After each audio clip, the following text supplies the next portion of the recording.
Seorang siswa di Grobogan yang sedang mengamuk dan berusaha menyerang gurunya di dalam kelas. Video seorang guru yang dikeroyok siswa di dalam kelas. Seorang pelajar di Samarinda, Kalimantan Timur nekat mengancam gurunya dengan menggunakan parang. Hanya karena orang pelajar di Samarinda, Kalimantan Timur nekat mengancam gurunya dengan menggunakan senjata tajam hanya karena tak terima ditegur saat pelajaran olahraga. 6 orang pelajar SMK ditangkap pihak kepolisian melakukan perundungan dan kekerasan pada seorang nenek pejalan kaki.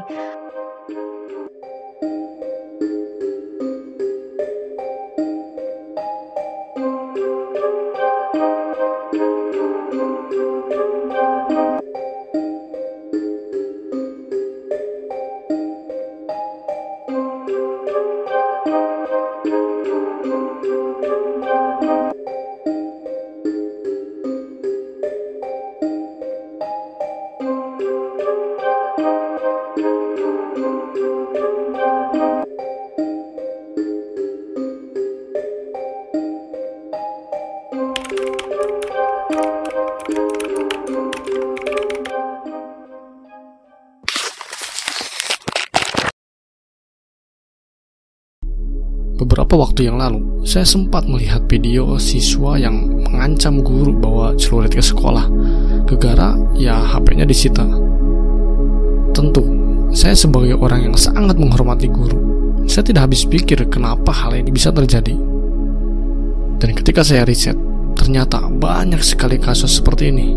Anak yang bicara tidak sopan kepada orang tuanya, remaja yang menendang nenek, murid yang memukuli gurunya, murid yang menunjukkan hal yang tidak senonoh kepada guru, dan ternyata masih banyak lagi kasus-kasus yang menggambarkan rendahnya akhlak dan etika anak zaman sekarang. Bagi kamu yang kelahiran 80-an atau 90-an, ya yang intinya mengalami masa di mana dulu ketika saat kita sekolah, atau mungkin teman-teman kamu, ada kalanya kita bandel, hingga tidak jarang kita dipukul oleh guru, ditampar, dijemur di tengah lapang, dijewer, dipukul pakai penggaris, dan tidak jarang kita juga kadang menangis. Tapi tidak ada tuh satu murid pun yang melawan balik. Gak ada gitu yang menantang balik ke gurunya, atau sampai paling parahnya mengeroyok guru. Contoh lain lagi, saat kita pulang sekolah, kita ketahuan kita berantem, kita dihukum oleh guru, kita melakukan hal yang aneh, sudah pasti yang ada kita malah dimarahi balik oleh orang tua kita. Kalau dipikir-pikir, sebandel-bandelnya anak atau remaja zaman dulu, itu tidak ada tuh satu murid pun yang berani melawan guru. Atau gilanya lagi, sampai ngeroyok guru. Karena rasa takut, segan, dan hormat itu tetap masih ada. Tapi zaman sekarang, dikit-dikit lapor. Dan ironisnya, orang tuanya pun ikut membela anaknya. Dan paling parahnya, orang tuanya kadang ada yang melaporkan ke pihak polisi. Berbeda dengan zaman dulu.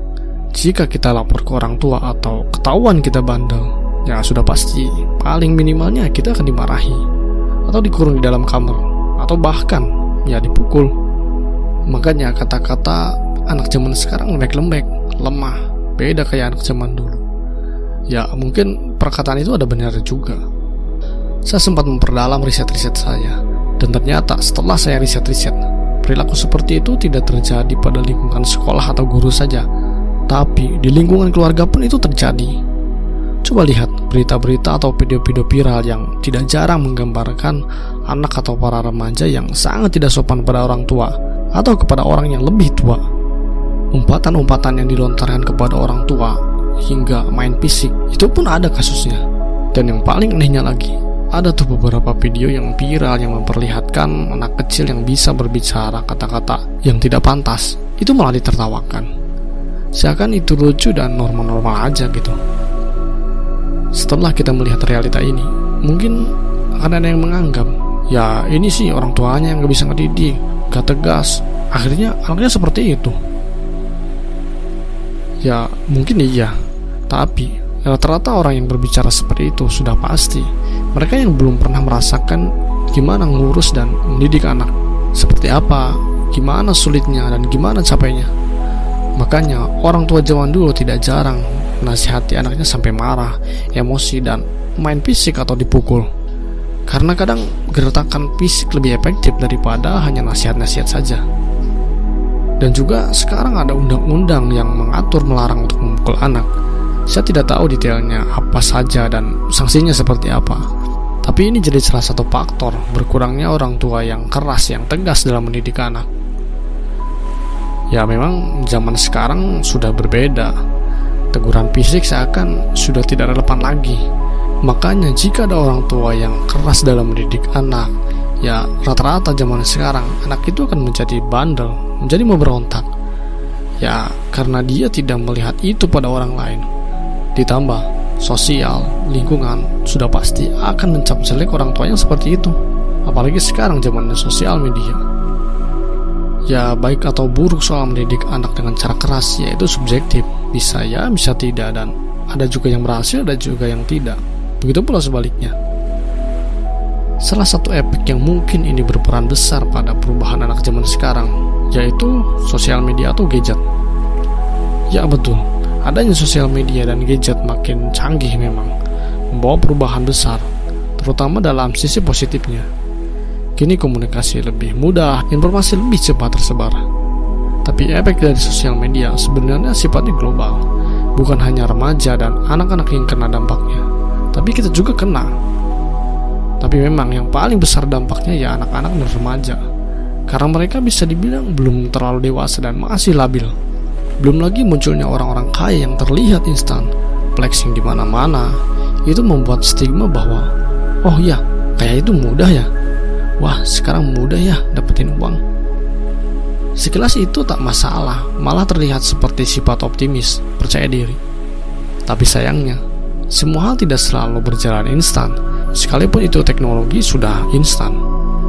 Dan hal seperti ini yang tidak bisa diterima oleh anak-anak remaja zaman sekarang. Belum lagi konten-konten viral yang aneh dan memang selalu hal yang tidak mendidik, yang hasilnya menginspirasi mereka untuk melakukan hal-hal serupa dan menganggap hal-hal itu biasa saja dan lucu-lucu aja, hingga akhirnya mereka tidak bisa dan tidak tahu batasan apa yang perlu dibercandakan dan apa yang tidak. Zaman sekarang tuh ya, pengen viral, pengen banyak follower. Akhirnya hal-hal nekat yang berujung tidak beretika kadang itu terjadi. Ditambah sekarang skalanya sudah global. Orang dari belahan dunia manapun bisa saling tahu dan saling lihat. Dan hal-hal seperti inilah yang kadang diadaptasi langsung oleh para remaja. Yang sudah pasti beda daerah, beda suku, beda kebiasaan, beda negara. Sudah pasti beda pula hukum sosialnya. Dan itulah yang memang tidak bisa difilter oleh anak-anak remaja zaman sekarang. Belum lagi soal FOMO, melihat orang punya anak zaman sekarang gak mau ketinggalan, akhirnya ikut-ikutan alias FOMO. Dan ironisnya lagi, namanya juga remaja, rata-rata mereka tidak punya uang sendiri kan, masih minta pada orang tua. Dan ketika keinginan mereka tidak terpenuhi, ya sudah pasti marah, emosi, kesal, bahkan tidak jarang berujung stres dan depresi, atau paling parahnya menyakiti orang tua. Bagi mereka tuh mungkin seakan dunia ini telah berakhir gitu, padahal cuma keinginan mereka tidak dikabulkan saja. Hal-hal seperti inilah yang secara tidak langsung membuat remaja-remaja sekarang mudah terbawa emosi dan temperamen. Ditambah tidak adanya teguran keras dari orang tuanya, ya udahlah, keenakan mereka. Yang hasilnya mereka merasa bebas dan tidak ada yang mencegah dan menghalanginya. Jadinya berlaku seenaknya. Remaja sekarang memang keras-keras, tapi ya saat marah aja. Nyatanya mental mereka bobrok alias lembek. Anak pejabat yang karena hal sepele dan gak jelas melakukan penganiayaan.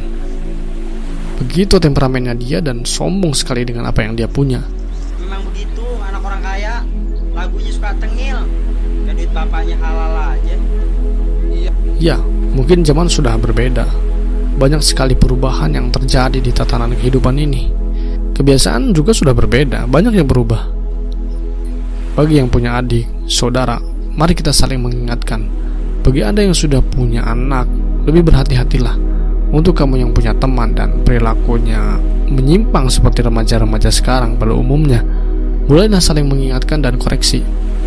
Karena ini semua tugas kita, bukan hanya guru, bukan hanya tugas pemerintah, bukan hanya tugas orang tua.